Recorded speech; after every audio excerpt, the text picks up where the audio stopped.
अस्सलाम वालेकुम। कैसे हैं आप सब? उम्मीद करती हूँ सब ठीक ठाक और खैरियत से होंगे। अल्लाह ताला आप सबको अपने घरों में ज़ुमान में रखे और तमाम बीमारियों से बचाए रखे। हाँ जी, तो आज हम बना रहे हैं मज़ेदार शक्करकंदी चना चाट। बहुत मज़े की बनती है। शक्करकंदी के बेहद फ़ायदे हैं। सर्दियों का मौसम है और आजकल ये अवेलेबल है। आप ज़रूर ये चाट बनाइए। चलिए शुरू करते हैं। हाँ जी, उबले हुए चने लिए हैं, काबुली चने, जिनको हमने रात भर भिगो के रख दिया था। सुबह नमक डाल के हमने इसको बॉयल कर लिया है।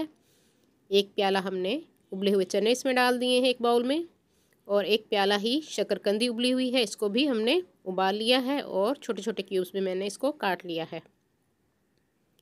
फाइबर से भरपूर होती है ये शक्करकंदी, सेहत के लिए बेहद मुफीद है, दिल के लिए ख़ास तौर पे बेहद मुफीद है। हाँ जी, तो इसके ऊपर हम डालेंगे किन्नू का रस।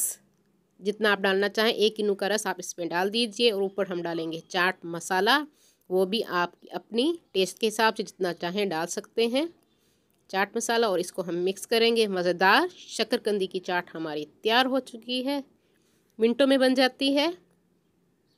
हाँ जी, मैं इसको ट्राई करती हूँ, आप ज़रूर घर में इसको बनाइए। और जो लोग न्यू हैं मेरे चैनल पे, वो मेरे चैनल को सब्सक्राइब कर दें, मेरी वीडियो को लाइक और शेयर भी ज़रूर कर दिया कीजिए अपने फ्रेंड्स एंड फैमिली में, और साथ बेल आइकन को भी प्रेस कीजिए ताकि हर आने वाली न्यू वीडियो का नोटिफिकेशन आप सबको मिल सके। हाँ जी, मैं इसको ट्राई करती हूँ, आप ज़रूर घर में बनाइए और मुझे कमेंट्स में बताइए मेरी आज की रेसिपी किस तरह लगी। उम्मीद करती हूँ मेरी आज की रेसिपी आप लोगों को पसंद आएगी। अपनी दुआओं में मुझे याद रखिए। अल्लाह हाफिज़।